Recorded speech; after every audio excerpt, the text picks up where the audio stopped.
Assalamualaikum warahmatullahi wabarakatuh. Kami dari kelompok 2 akan mempresentasikan materi yang bertemakan terbentuknya kelompok dalam berbagai perspektif. Kami yang beranggotakan Maulida Fatimatun Nisa, Ahmad Adib Hasani, Faizal Indra Rukmana. A. Pengertian dari kelompok. Definisi kelompok. Menurut Abu Hurairah dan Purwanto 2010, terdapat beberapa perspektif atau sudut pandang untuk mengonseptualisasikan kelompok.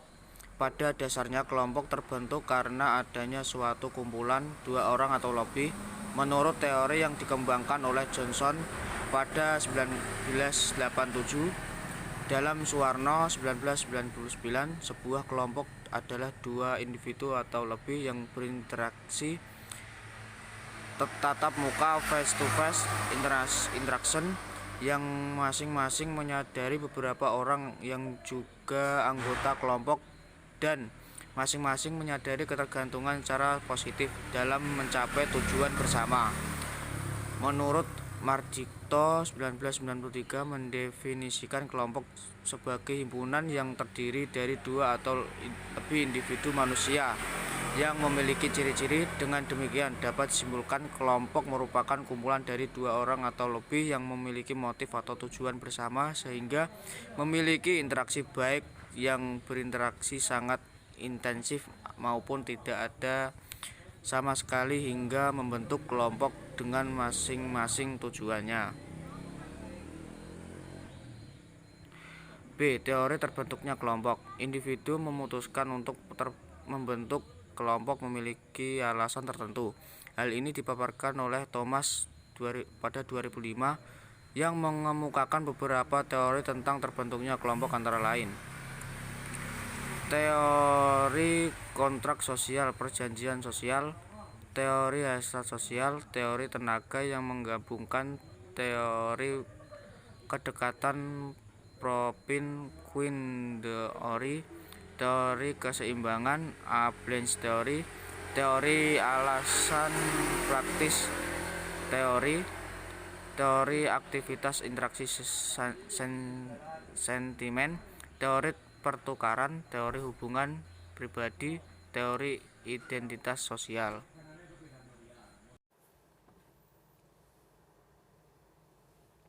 C. Proses pembentukan kelompok.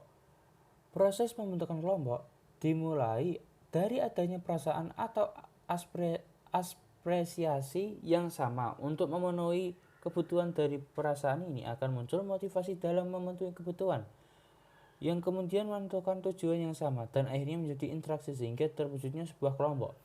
Ada beberapa hal yang harus diperhatikan pada saat proses pembentukan kelompok. Di antaranya, 1. Persepsi. Pembagian kelompok diharapkan mempunyai kemampuan yang berimbang.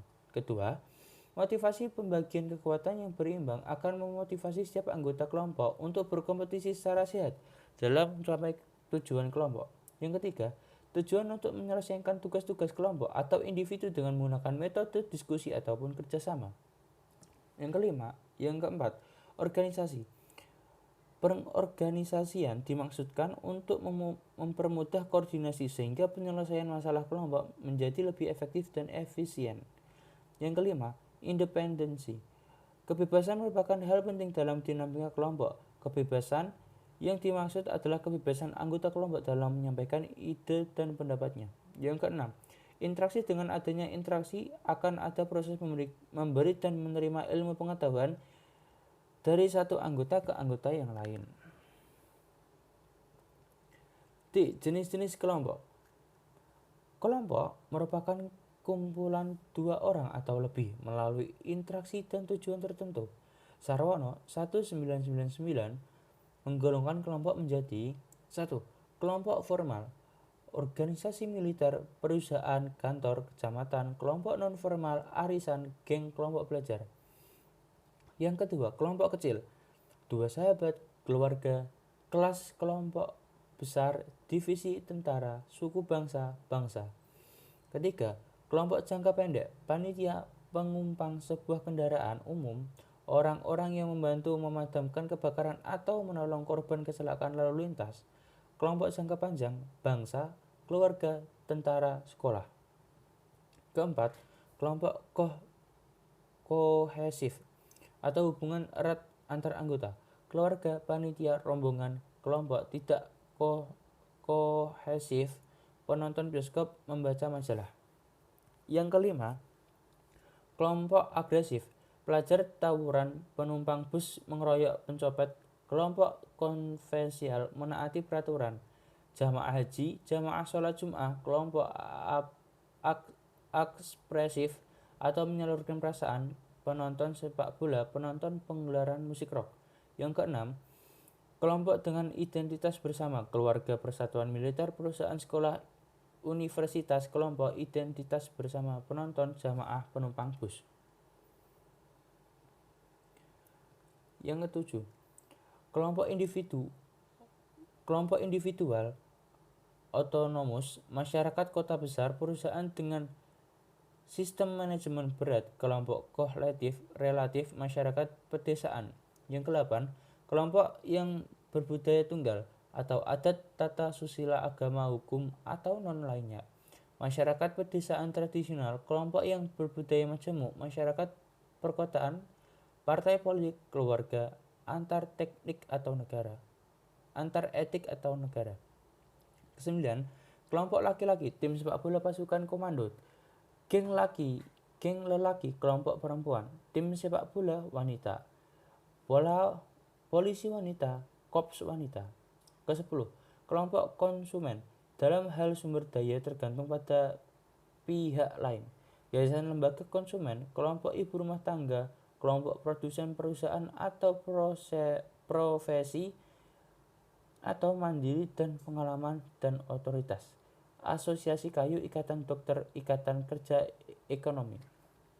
Ke-11, kelompok persahabatan, arisan, teman, bermain, paguyuban alumni SMA, kelompok yang terlibat dari tujuan bersama, perusahaan, yayasan, instansi pemerintah.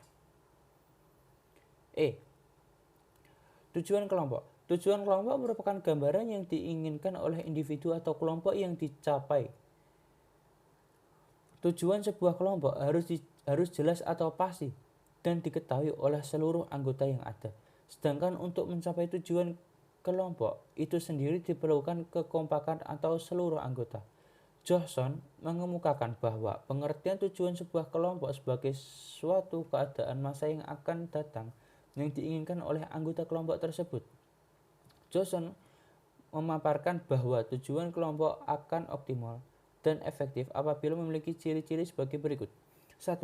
Tujuan tersebut dapat diterjemahkan secara operasional, diukur, dan dapat diamati. Kedua, tujuan tersebut mempunyai arti bagi setiap individu, anggota kelompok, relevan, relatif, dan dapat diterima dan dicapai. Ketiga, individual. Kelompok mempunyai komitmen dan orientasi terhadap tujuan yang telah ditetapkan. 4. Adanya keseimbangan dan kesetaraan tugas serta aktivitas untuk mencapai tujuan individu maupun tujuan kelompok. 5. Terjadinya permasalahan yang berkaitan dengan tujuan dan tugas kelompok dapat diselesaikan dengan bijak. 6. Tujuan tersebut menarik dan menaati serta mempunyai resiko kegagalan yang kecil dalam mencapai tujuan yang tersebut. 7. Tercapainya tingkat koordinasi di antara anggota-anggota kelompok. 8. Tersedianya literatur atau sumber-sumber yang diperlakukan untuk memperjelas tugas dan melaksanakan tujuan. 9. Adanya kemudahan untuk menjelaskan dan mendeskripsikan tujuan yang dimaksud. Manfaat dari pembentukan kelompok yaitu